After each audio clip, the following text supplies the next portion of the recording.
शिव महापुराण की कथा कहती है, भगवान शंकर का चरित्र कहता है, यदि एक बेलपत्र आपके हाथ में रखा हुआ है और आप श्री शिवाय नमस्तुभ्यम का जप कर रहे हो, आप नमः शिवाय का जप कर रहे हो, रिटर्न नहीं आ रहा है, आप पंचाक्षर मंत्र का जप कर रहे हो, आवाज बाहर बाहर की खुल रही है, अंदर की नहीं खुल रही, पंचाक्षर मंत्र का जप कर रहे हो, आप षडाक्षर मंत्र का जप कर रहे हो, आप राम नाम कृष्ण नाम का जप कर रहे हो, आप शिव नाम का जप कर रहे हो, तो यदि आपके हाथ में बेलपत्र है, आपके हाथ में अगर बेलपत्र है और यदि आपने एक मंत्र केवल एक ही बार बोला है तो भी वो मंत्र 1008 बार गिना जाता है, बेलपत्र को हाथ में पकड़कर मंत्र का जप। चलो इस बात को छोड़ो, तुम एक अपनी प्रैक्टिकल बात को स्मरण करो, ये बात अब तुम्हें बाद में समझाते, पहले समझो। आपके भीलवाड़ा में कभी यज्ञ हुआ? कोई सा भी यज्ञ हुआ, छोटा बड़ा कैसा भी यज्ञ हुआ? बोलो बोलो, जम के बोलो। हुआ? परिक्रमा करी? जम के तो बोलो, करी। ठीक है। तुलसी जी की कभी परिक्रमा करी? पीपल के वृक्ष की परिक्रमा करी? बट वृक्ष की परिक्रमा करी? आंवले के वृक्ष की परिक्रमा करी? किसी भी देवता की जब हम परिक्रमा करते हैं, तुलसा जी की करें, पीपल की करें, व्यासपीठ की करें, भागवत जी की करें, या किसी की भी 108 जब परिक्रमा करते हैं तो अपने हाथ में एक चिरौंजी का दाना रख लेते हैं, गेहूं का दाना रख लेते हैं, या चावल का दाना रख लेते हैं, या पंखड़ी रख लेते हैं, या पुष्प रख लेते हैं, या अपने हाथ में बादाम रख लेते हैं, किशमिश रख लेते हैं, कोई भी 108 सामग्री हम अपने हाथ में रख लेते हैं। कभी किसी से पूछा तुमने कि परिक्रमा करते समय ये 108 सामग्री जो हम चढ़ाते हैं अपने हाथ में लेकर घूमते हैं और घूमने के बाद में थाली में चढ़ा देते हैं, इसका फल क्या है? कभी किसी से पूछा? तुलसी जी की परिक्रमा कर रहे हैं और तुलसी जी की परिक्रमा करने में हम हाथ में दाना पकड़े हैं, परिक्रमा कर कर और उस दाने को वहां चढ़ा दिया, उसका फल क्या है? व्याघ्रपाद ऋषि की कथा कर रही है, व्याघ्रपाद ऋषि की कथा कर रही है। जब भगवान का कोई तप करा जाता है या भगवान की कोई परिक्रमा करी जाती है, अपने हाथ में अगर कोई सामग्री, कोई तुलसी का दल, कोई माला, कोई बेलपत्र जब हम पकड़कर उस तप को करते हैं, मंत्र को जपते हैं या परिक्रमा करते हैं, तो एक परिक्रमा भी यदि हमने बेलपत्री को पकड़कर एक यज्ञ की परिक्रमा करी तो वो 1008 परिक्रमा के बराबर हो जाती है। महाराज जी, विष्णु पुराण में वर्णन लिखा हुआ है और स्कंद पुराण में लिखा है, 1.25 मन सोने के सिंहासन में शालिग्राम भगवान को रखकर 1.25 मन सोने का छत्र लगाकर, 1.25 मन सोने के चमड़ चढ़ाकर किसी ब्राह्मण को दान करते हैं, उतना पुण्य एक बेलपत्र किसी को देने से प्राप्त हो जाता है। महाराज, 1.25 मन सोने के सिंहासन पर 1.25 मन सोने का छत्र लगाकर, 1.25 मन सोने के चवण रखकर, शालिग्राम भगवान को रखकर दान करने का जो पुण्य है, शिव पुराण कहती है, विष्णु पुराण कहती है, स्कंद पुराण कहती है, कूर्म पुराण कहती है, वराह पुराण कहती है, अग्नि पुराण कहती है, ब्रह्म वैवर्त पुराण कहती है कि एक बेलपत्र दान करने पर वही पुण्य फल प्राप्त हो जाता है जो 1.25 मन सोना देने से। एक बेलपत्र। हमारी जीजियां कई बार कहती हैं, महाराज हम माला पकड़ के नहीं बैठ सकते, हम बहुत समय तक जप नहीं कर सकते। हम भी नहीं कर सकते, तुम काय को करते हो? कौन कह रहा है करो? काम करो, घर का परिवार संभालो, बच्चे संभालो, कुटुंब संभालो, रिश्ते संभालो, नाते संभालो, सबको संभालो, और जब मौका मिल जाए शिव जी के मंदिर में जल चढ़ाने जाओ, उन्हीं पे चढ़ी हुई बेलपत्र उठा लो, धो लो, बाबा को बड़े प्रेम से श्री शिवाय नमस्ते, श्री शिवाय नमस्ते, उसको धोकर धीरे धीरे उसको जल से धो, साफ करो। श्री शिवाय नमः।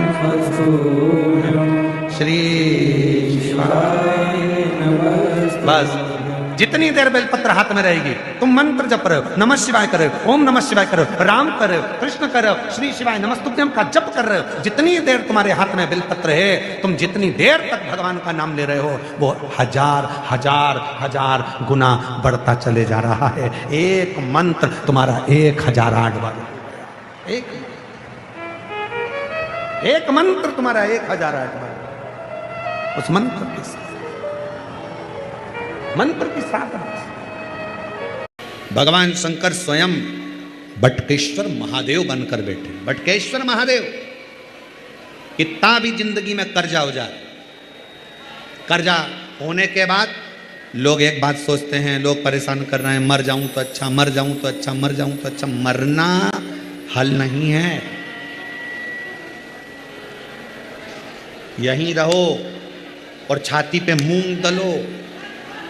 मरना मरना नहीं है। अपन कर्जा हुआ है ना, आपने करा है ना, कोई दूसरे ने तो नहीं करा ना, आपके हाथ से हुआ है, आप करने वाले हो, आपने किया है, तो डरना नहीं, मरना नहीं। बड़ के पेड़ के नीचे अगर शंकर का शिवलिंग हो तो जल चढ़ाना प्रारंभ करो, शिवलिंग नहीं हो तो बड़ के पेड़ के नीचे मट्टी का ढेला, वहीं की वहीं मिट्टी उठाओ और उसी पर जल चढ़ाना प्रारंभ करो। बाबा ऐसी कृपा करेगा कि कर्जा चुकाने की जवाबदारी मेरे बाबा की हो जाएगी। बटकेश्वर जैसे बड़ की डालियां बढ़ती है, उसी तरह बड़ के पेड़ के नीचे शंकर का बटकेश्वर महादेव नाम लेकर एक लोटा जल चढ़ाने पर हमारा वैभव बढ़ता, वैभव। बटकेश्वर महादेव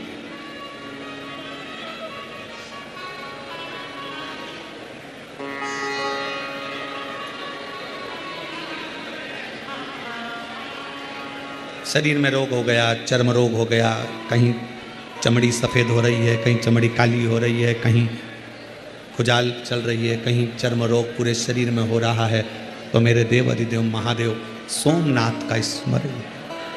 सोमनाथ, सोमेश्वर बाबा का वर्णन हमारा शास्त्र भी करता है।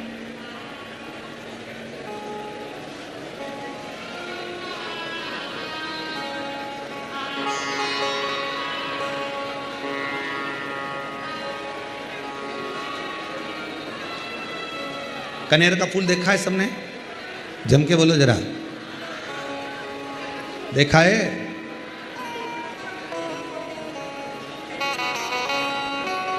ज्यादातर कनेर का फूल, कनेर का जो पौधा होता है, लोग अपने घर में नहीं लगाते क्योंकि वो जहरीला टाइप का होता है। तो उसको लोग क्या करते हैं, डिवाइडर पे लगाते हैं, रोड के बीच में। उसको ना बकरी खाए, ना पशु खाए, ना पक्षी खाए, कोई ना खावे उसको। आजा भाई,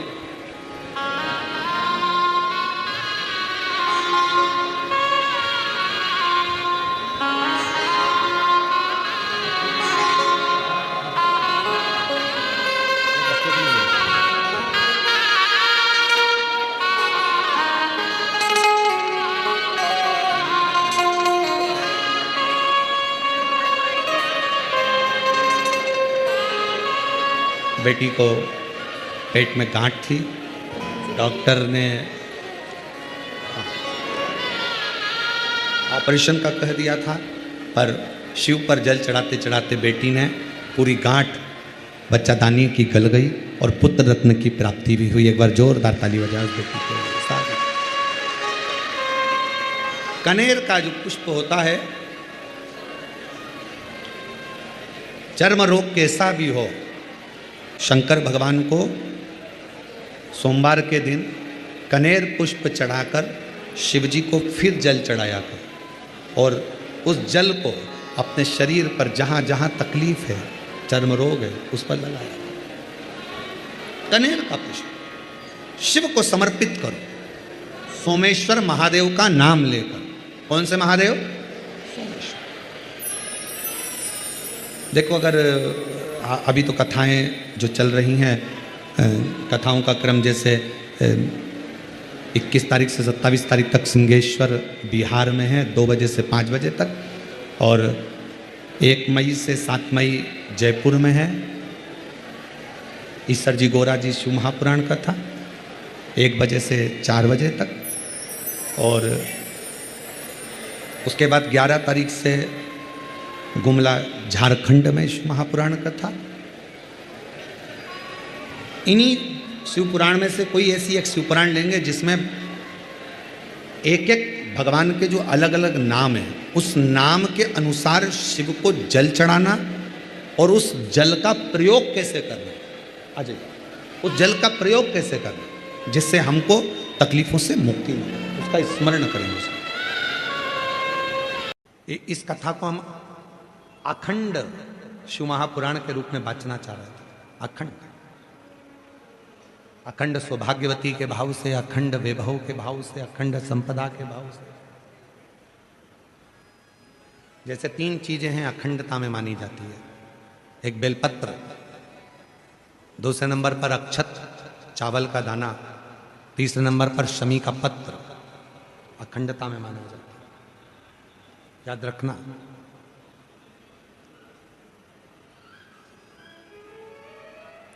एक बेलपत्र एक ऐसी है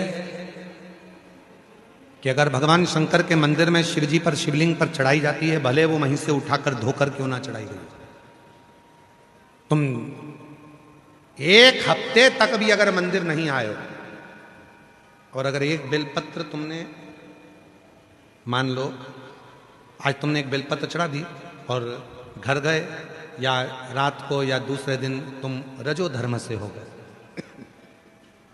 रजस्वला हो गए, मंदिर नहीं जा सकती 5 दिन 6 दिन 7 दिन, या कहीं जाना पड़ गया, तो क्या कहते हैं कि हमारा जल चढ़ाने का नियम टूट गया। कोई कहता है मेरा ये पूजन खंडित हो गया। नहीं, शिव महापुराण बड़ी सुंदर बात कहती है।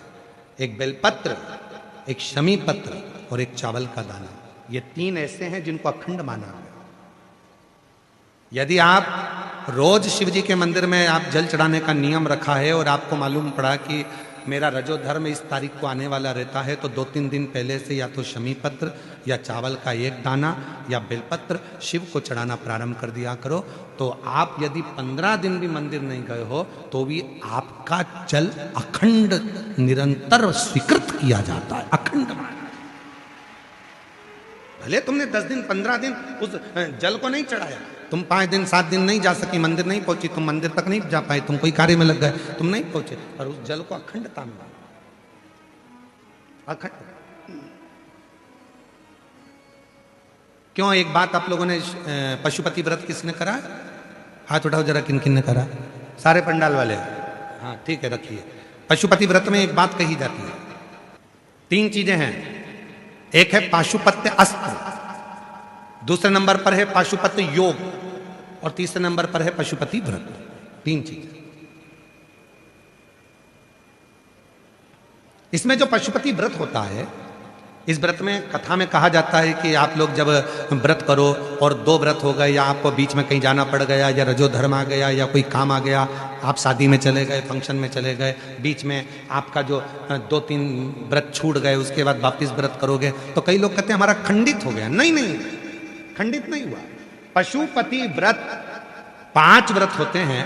बीच में अगर तुम कहीं चले भी गए, कोई फंक्शन में चले गए, बाहर चले गए, देश विदेश चले गए, कोई रजो धर्म में चले गए, तो आप उस व्रत को नहीं करते हो। पर वो व्रत भले तुमने नहीं करा, पर इसके पहले तुमने जो शंकर जी की पूजन करी थी, इसके पहले तुमने जो पशुपति व्रत करा था, पिछले सोमवार को जो तुमने पशुपति व्रत करा उसमें जो बेलपत्री चढ़ाई, पिछले सोमवार को तुमने पशुपति व्रत करा उसमें जो चावल का दाना चढ़ाया, पिछले सोमवार को जो तुमने पशुपति व्रत करा उसमें भूल से भी तुमने अगर शमी पत्र या चावल का दाना या बेलपत्र कभी चढ़ाया है, तो वो व्रत तुम्हारे चाहे 15 सोमवार छूट गए, 5 सोमवार छूट गए, 3 सोमवार छूट गए, 4 सोमवार छूट गए, पर वो व्रत तुम्हारा अखंड कहलाता है। भले तुम उसको करो चाहे मत करो। फिर वापिस आते हो, वापिस आने के बाद फिर व्रत करते हो। अब तुम्हारा 3रे नंबर का व्रत है, फिर चालू हो जाता है, 4थे नंबर का व्रत फिर हो जाता है, फिर कहीं जाना पड़ गया, फिर एक व्रत रह गया, फिर वो मान्य होगा। तो वो खंडित नहीं होता, खंडित नहीं।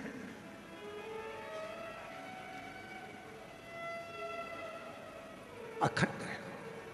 और कितनी सुंदर बात कही, तुम्हारे घर में कोई लक्ष्मी जी की मूर्ति है, गणेश जी की मूर्ति है, ठाकुर जी की मूर्ति है, विष्णु जी की मूर्ति है, देवी देवता की मूर्ति है, खंडित हो गई है, तो किसी ने कह दिया कि ये खंडित हो गई घर की मूर्ति, इसको तुम विसर्जन कर दो। ना, किसी का एक्सीडेंट हो जाता है, हाथ टूट जाता है, तो घर के बेटे को बदल दोगे क्या? घर की जो मूर्ति होती है वह छोटी होती है, छोटी। तो शिव पुराण क्या कहती है?